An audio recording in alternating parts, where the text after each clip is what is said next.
Welcome. Welcome to another Sunday Satsang.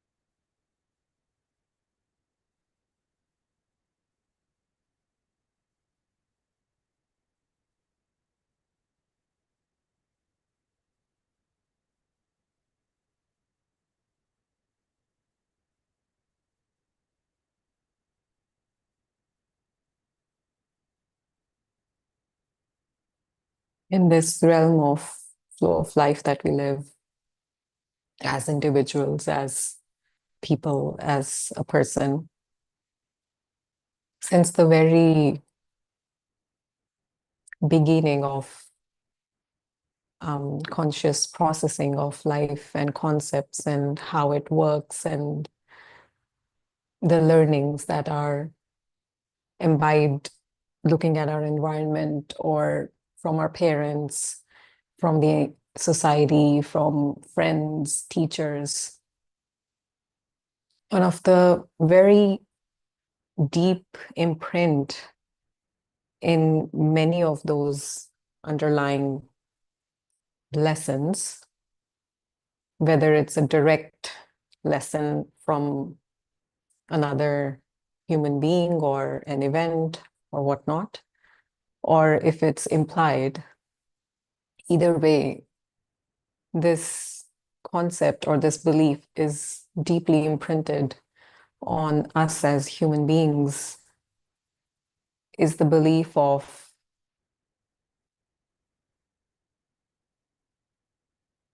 if this, then that. So when this happens, then this happens. So if A happens, then B happens. So if you want B, you gotta do A. So if you want good grades, you have to study 3 hours a day or 4 hours a day or 2 chapters a day, whatever that would entail. If you want to be healthy, you got to eat mindfully, you got to do exercise, you got to take 10,000 steps a day these days. That's the concept. So if we are looking to achieve or invite a possibility in life, it presupposedly comes with a bunch of to-dos. What should be done for that possibility to manifest, to appear? And very much so. It seems to work more than not. More often, it is how it works according to what we witness as that when I follow all the steps. So when I study 4 hours a day religiously every day, I quit playing games and I'm very dedicated to my homework and extra studies and whatnot. And after 6 months, when the exam happens, I get good grades.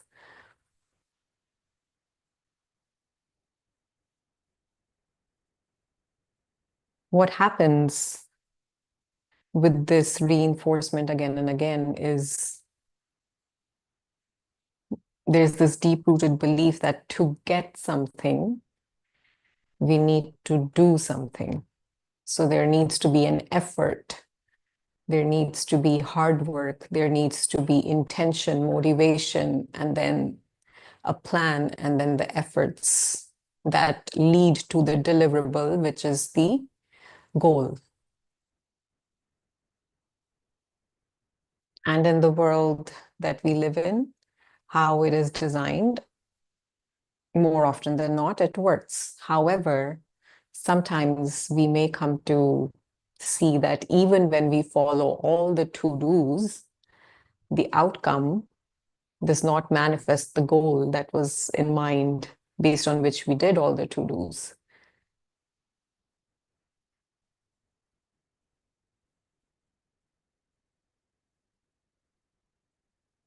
So I may do everything that is required for me to get good grades. Let's say, let's stick with that example. So I did study 4 hours every day. I understood the concepts and I am ready to take on the exam.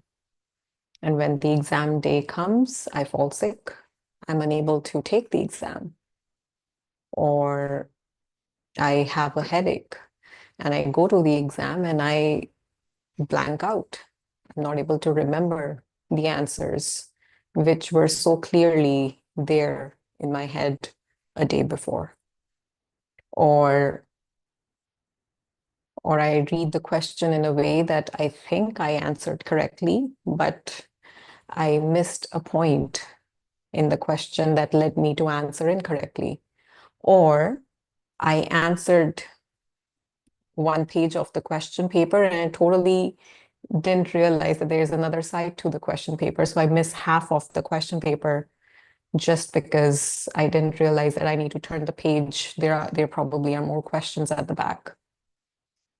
Silly mistake, but very possible that it can happen. So I may still do all the things required of me to get good grades, and yet the good grades may not happen.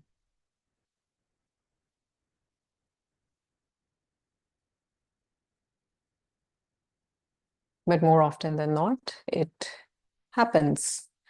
And what seems to be, if critically looked at, what seems to be a correlation, because sometimes I may just get lucky. I did not study.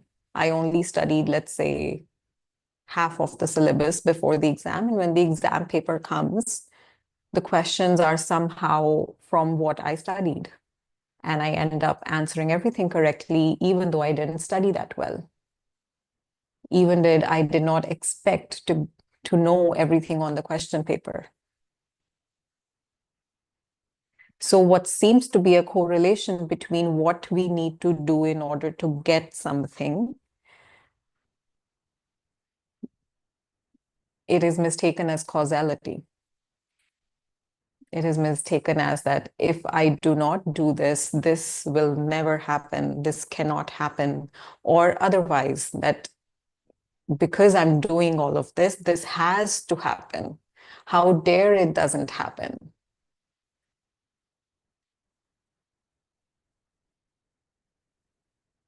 And it's all well and good in the world that we live in the outcomes that we work for, um, towards fulfilling our basic needs, whatever desires we may have for comfort, for relationships, for money, for recognition, for validation.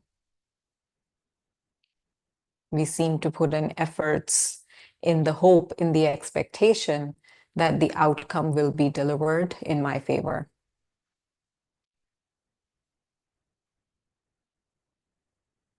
And these techniques sometimes work.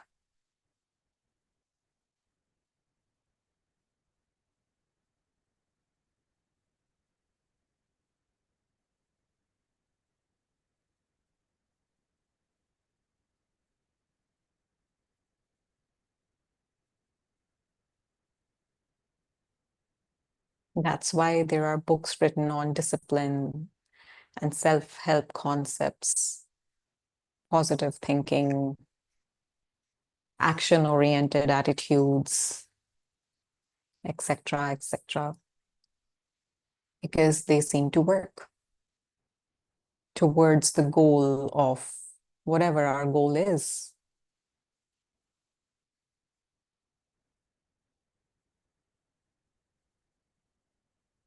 A better relationship, financial freedom,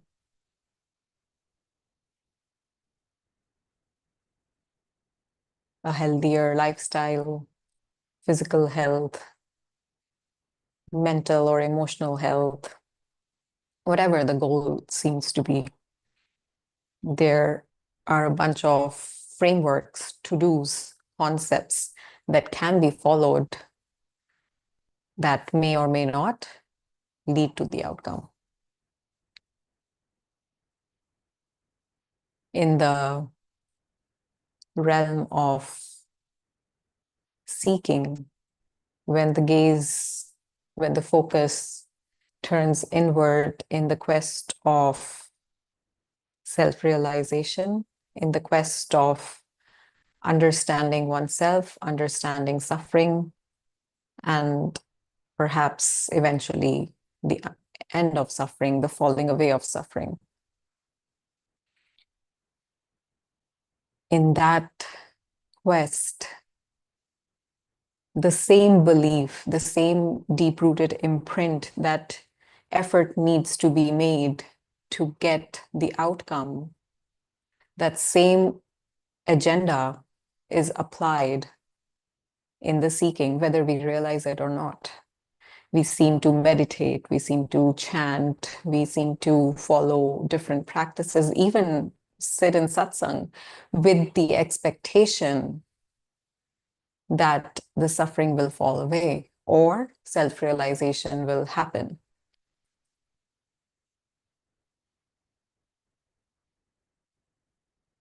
Very sneakily and subtly,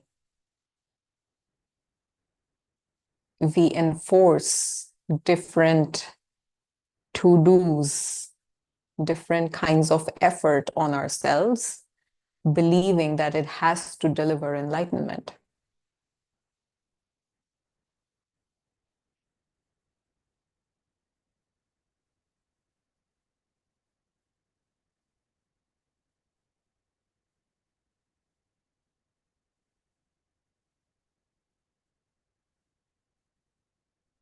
And here comes the breaking news.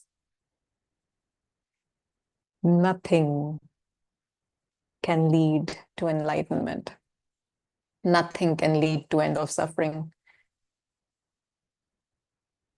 Nothing that we can do, nothing that we can think of doing, nothing that we can imagine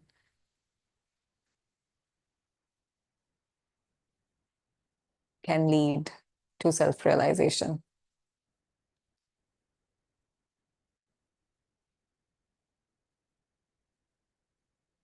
Any effort to understand the patterns, any effort to trying and calming down the mind, any effort to investigate, any effort to relax, any effort to drop the content of experience, any effort to drop the effort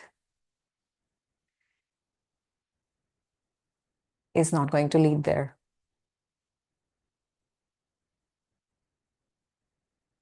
Because there is no leading and there is no there. What is being sought after is hidden just because of our obsession towards making an effort. And it's not our fault. Let's not take mistake that, oh, why am I putting this effort obsessively, or why can't I stop? Because even that would be an effort to stop. Now that our system has heard that effort is the problem, so now subtly our system will be, okay, now I need to start focusing on stopping the effort, not realizing that that is effort. That is more effort on top of the existing effort.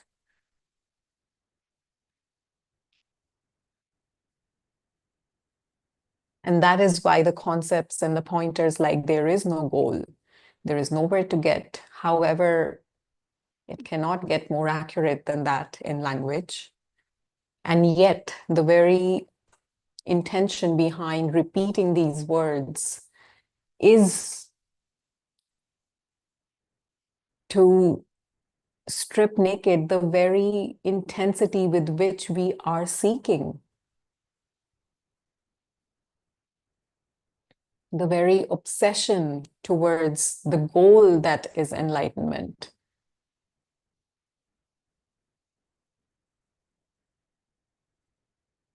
It becomes impossible for our minds, for our systems to fathom the concept that what do you mean that no effort needs to be made? It just doesn't make sense. Then what do I do? How do I live life? What's the point of being alive? All these questions appear so diligently and painfully from the place which is unable to accept that it is not going to happen as a result of something. It already is.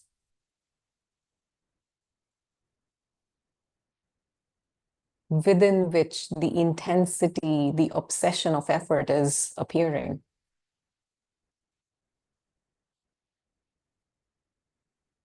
And of course, it doesn't make sense. And yet, it has to be pointed out again and again and again and again and again.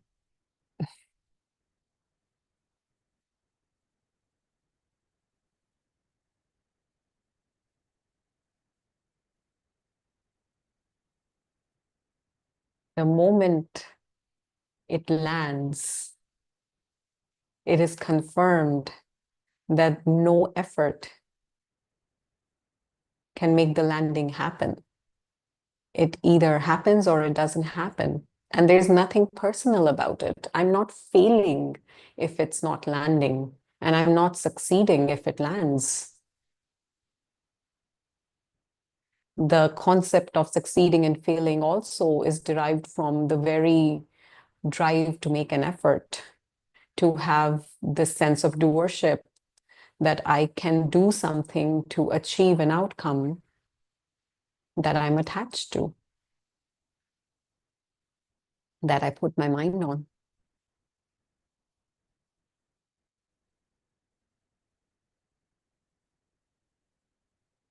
And again, even though it may be an accurate concept for many, many, many things,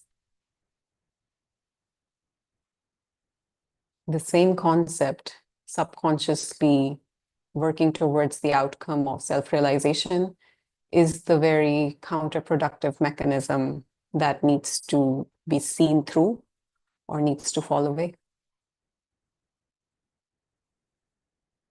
For what is already here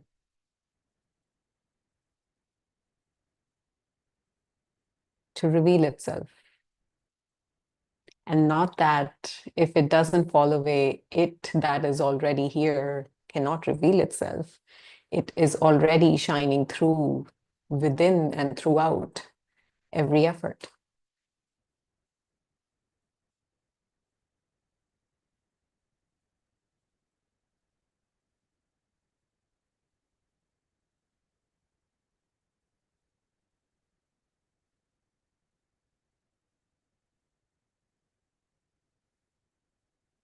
And the giving up of making an effort or believing, however subtly, that I can make a difference to the so-called path to self-liberation,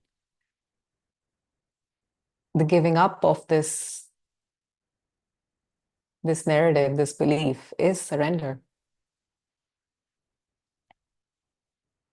And it's not a defeat, it's the ultimate power. When I don't need a technique, when I don't need an action, when I don't need an intention, I already am free.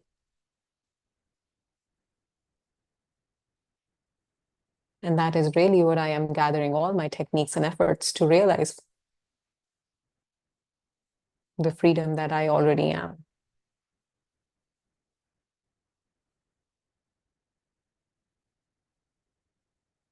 Externally, we hoard money, we hoard friends and objects. And internally, we hoard brownie points of effort that I need to meditate these many hours. I need to chant thousands and thousands of mantras.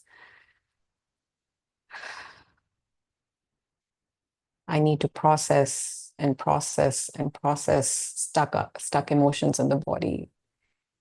All of these things that I think I need to do in order to whatever that goal is that I'm labeling as maybe healing or whatnot. It's all well and good. This is not to criticize any of those movements. All those movements in their own time are valuable and are very useful for integration of the recognition and for continuous and unbroken peace of mind in daily living. And yet, to realize who I truly am, no technique, no effort can show me that which I already am. Any technique, any effort is actually sneakily a way of running away, a way of avoiding that which I already am.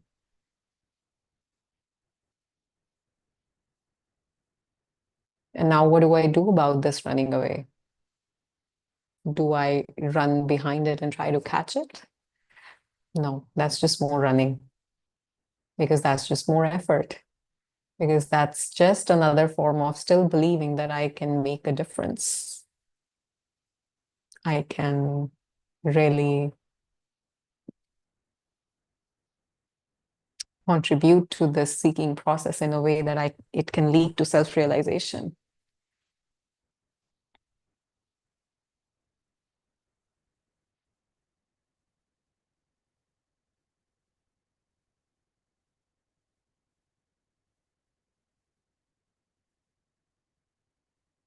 And as this lands, if it is destined to land,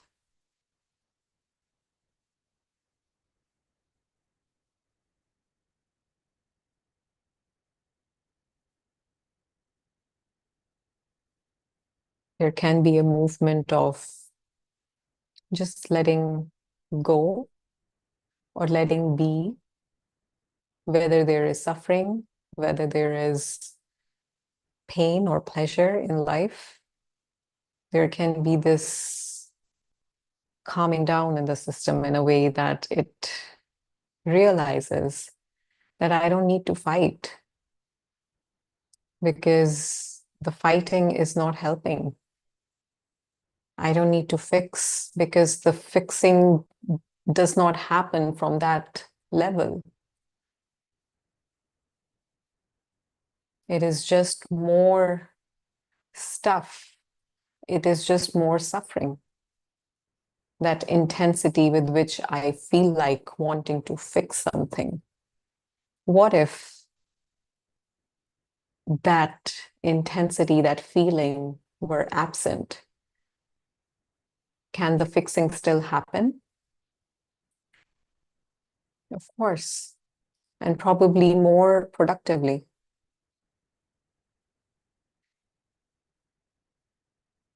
without attachment even.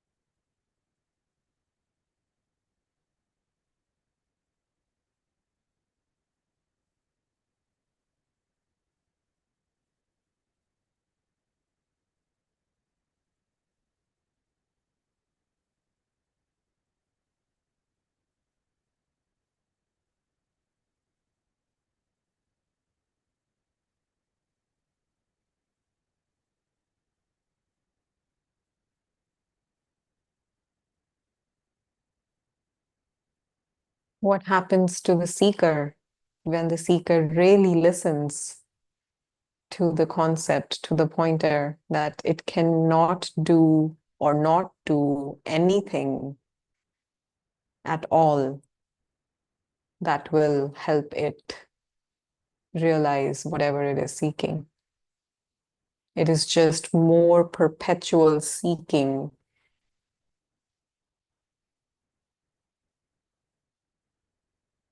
What happens to that seeking mechanism?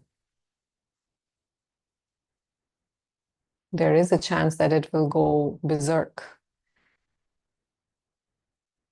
And there is a chance it may laugh at itself and realize how counterproductive its own movement, its own identity is.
The natural consequence of this concept landing, the concept that no amount or any amount of effort cannot lead to what we're really looking for.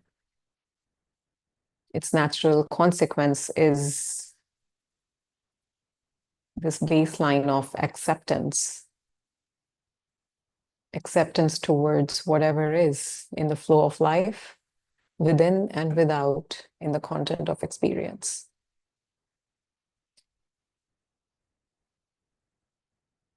So we cannot do acceptance.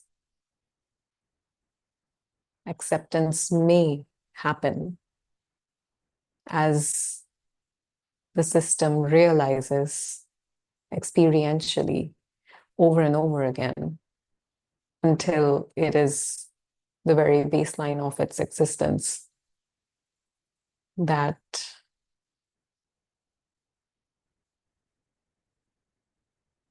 events happen, deeds are done, consequences happen, but there is no individual doer thereof.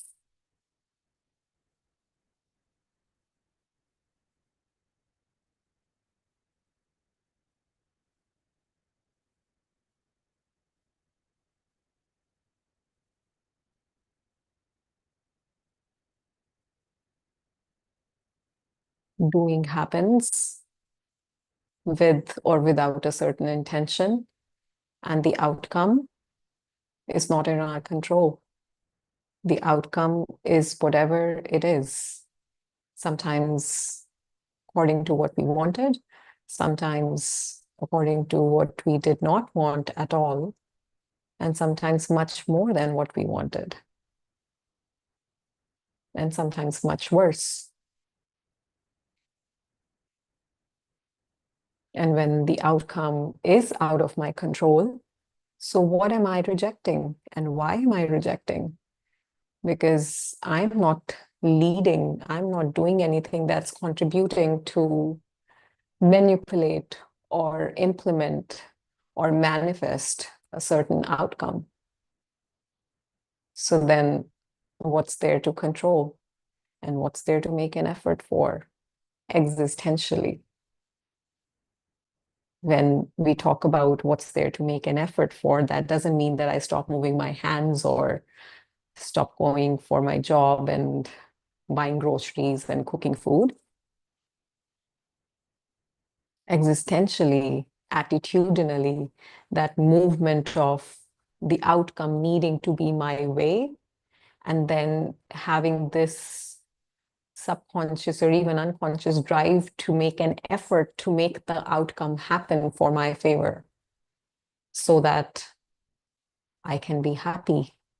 And as I am describing this, the very description of this movement also points to the concept, another concept of the framework, that my happiness, what I'm really looking for, is not to be found in outcomes. And the suffering movement truly is working from this deep-rooted imprint that what I'm really looking for will be delivered to me in the form of that certain outcome towards which I need to make an effort. And I need to compete, or I need to go further ahead than the other, because that outcome is where my happiness lies. And that is the misunderstanding. That is the counterproductive movement of the system, which seemingly veils that which is already here, that which is already complete, that within which the flow of life unveils, unravels, arises, plays out, and falls away.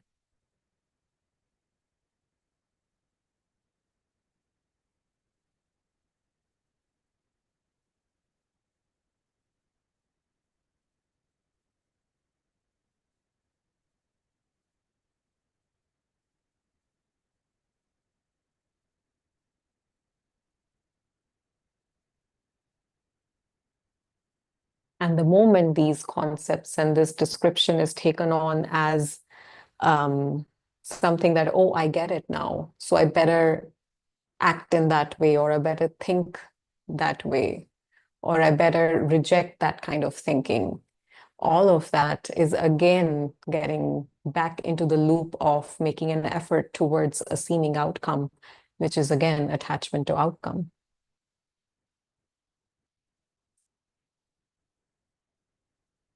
And as I said before, it's not anybody's fault. I'm not failing because I'm getting stuck. It's just how the system is designed in this moment. Is it possible to let it be? Let it be stuck. Let it be confused. Let it be clear. Let it be at peace. Whether it's the pleasure spectrum of the seeking or the pain spectrum of the seeking, and whether there is suffering towards that spectrum or absence of suffering towards that spectrum, is there a possibility to just let any of it, whatever it is, to be?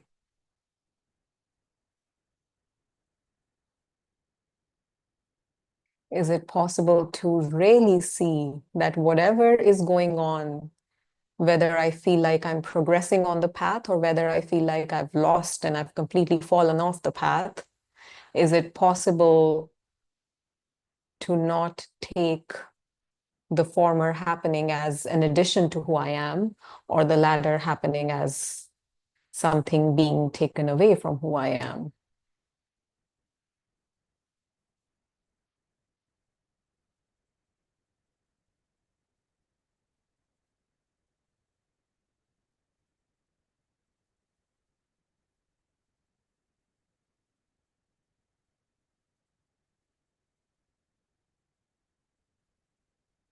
And that possibility of letting whatever is going on to be can be a natural consequence of really seeing through that none of it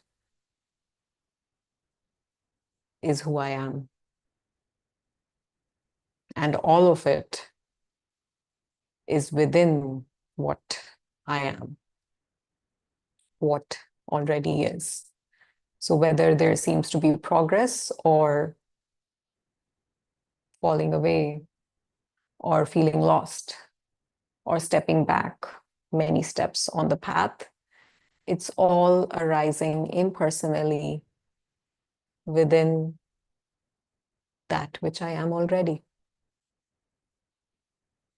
And that which I am is untouched by the progress and by the lack thereof, is untouched by the suffering and by the falling away of suffering.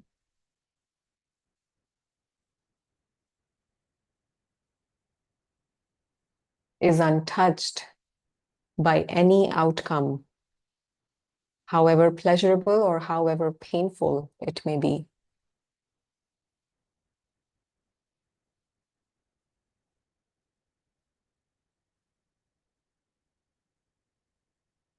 And if that's really the case, if that is experientially confirmed, then why bother trying to control the flow of life? Because the flow of life is inevitably moving the way it is moving anyway. It is turning out to be good for me or not so good for me anyway. It's just pleasure or pain in the moment, respectively speaking, depending on how it's unfolding. It's nobody's fault. Nobody is doing it to me. I'm not doing it to myself. God is not doing it to me. Because what I am is beyond all of this. Already complete, not needing anything, not needing the flow of life to be a certain way. It can be any way. It can be full of suffering even.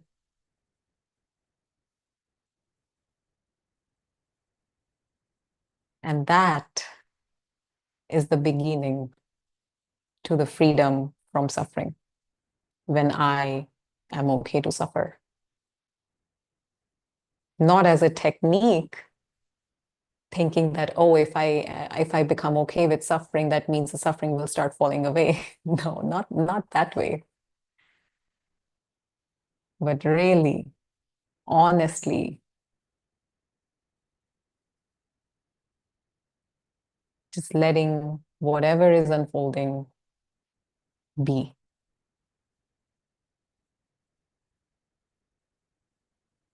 Including my efforts, including all the techniques, including all the manipulations that I subtly take on without even realizing, within the flow of life, within relationships, within my own thinking patterns and believing patterns.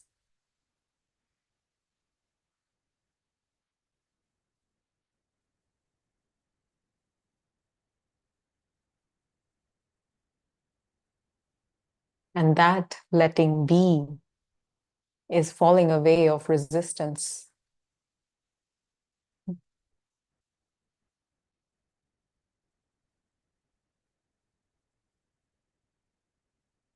Falling away of resistance, even towards the resistance that is still there.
Let's open up the space for any questions, comments, or conversations.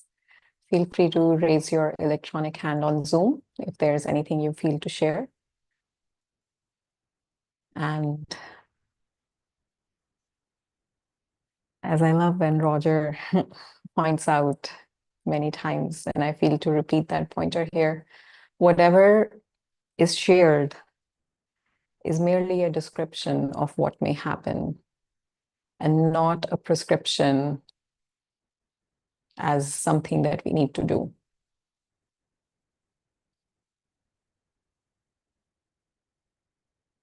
It's not a prescription of something that we need to even remember. So we're off the hook. There's no homework. And there's nothing to do, even from this satsang.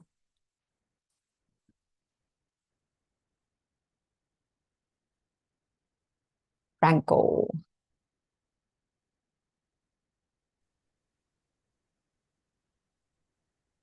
Hi, Corinne.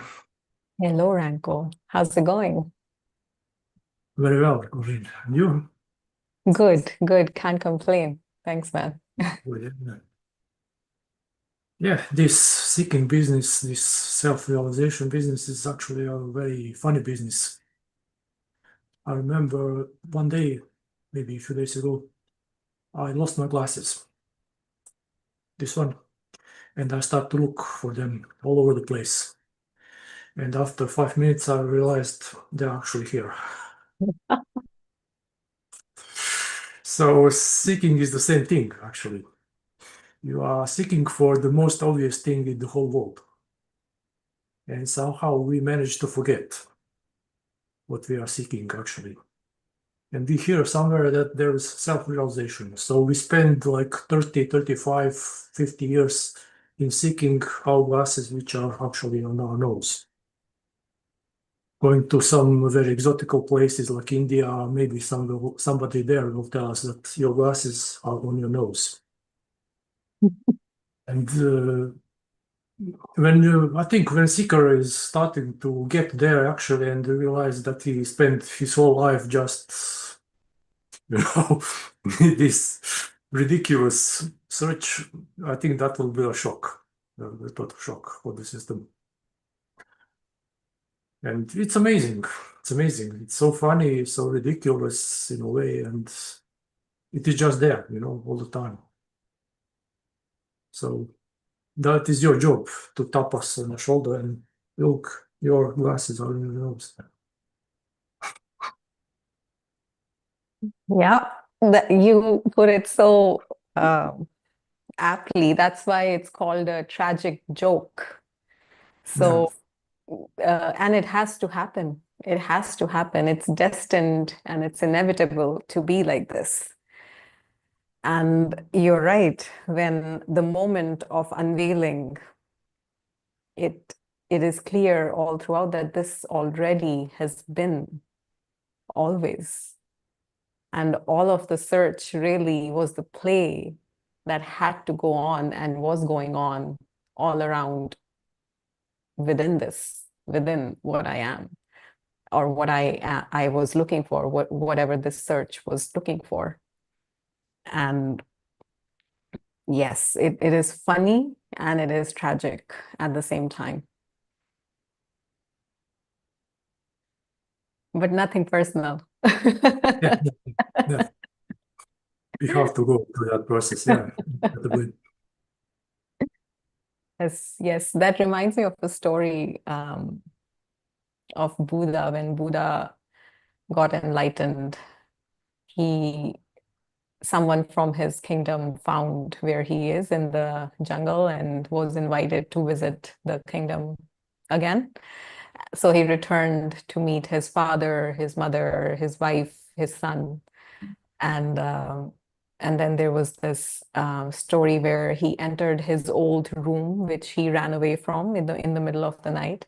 So he returned back to that room, and the wife came in and was looking at this man who she knew as her husband, but she could feel that her husband is not there. because he was free of any attachments to any relationships. And she asked that, did you really have to quit everything? Did you really have to leave me and your son to for this, what you now have seemingly achieved? And he very lovingly just looks at her and says that, no, I didn't have to, but it had to happen. So what I was looking for could have revealed itself here in this room, in this kingdom, while I was a king or a father or a husband, and yet it had to happen the way that it has. And he didn't say it in that story, but I just love to add it. It's like, it's not personal, man. Like, there's nothing against you that I ran away, but it just had to happen that way. Similarly, there's another story of Ramana when he was a little, like 15 or 16-year-old child, when he took a train and just reached Arunachala, Tiruvannamalai, and he was just hanging out in the temple and then in the cave. And anyway, his mother found out where he was. And at that time, it wasn't easy because there was no like telephones or internet or anything to keep in touch. So somehow she found out where her son is, and then she went to Tiruvannamalai and started pulling with his hand. It was like, you just come back home, just how mothers do out of love, that return home. And he just stood still, looked at her lovingly and said, if if it were to happen, if I am destined to go home, there is no power on the earth that can stop me from going. And if I am not to go home, there is not a power in the world that can take me. And in a way, he was just answering that I am destined to be here. And even though the mother may be in pain, but that's literally just what is happening in this moment, regardless of the pleasure or pain that it may be delivering to myself or to the mother. So yes, the seeking seems to be now, maybe the mother is wanting her son to be back home, and maybe thinking that if my son is with me, I'll be happy. And all the time, the search is just for my own self, which is here already in each moment, choicelessly. There is no choice but for this to be here. And that's the irony, because there can be this whole loop in the seeking process where I got it, I lost it. I got it, I lost it. There's this very important part of the process where it reveals itself, and then it seems like I've forgotten it. And then the effort is made. And then somehow that effort falls away, it reveals itself again. And then this mesmerizing on and off goes on. And the forgetting really means that I'm now looking for it. And the got it really means that there's nothing to get. It's already here. Yeah, that's the irony. So the only thing I can say, thank you for reminding us that our glasses on our noses. You're very well. It's such a pleasure, man. And it's such a beautiful analogy that you shared. Yeah, that's exactly what's going on. Thank you, Ranko.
wherever we find ourselves in this moment.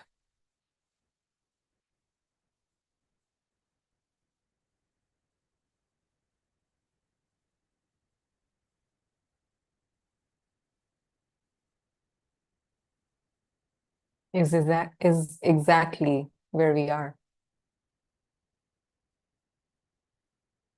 including the very intention to wanting to be somewhere else.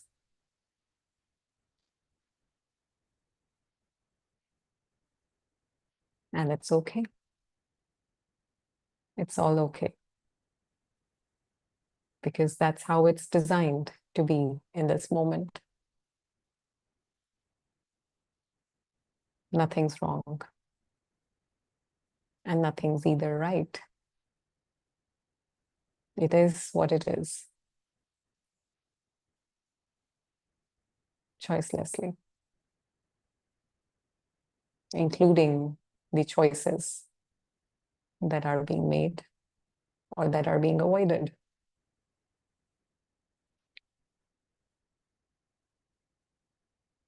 Until next Sunday, I love you all. Thank you for joining.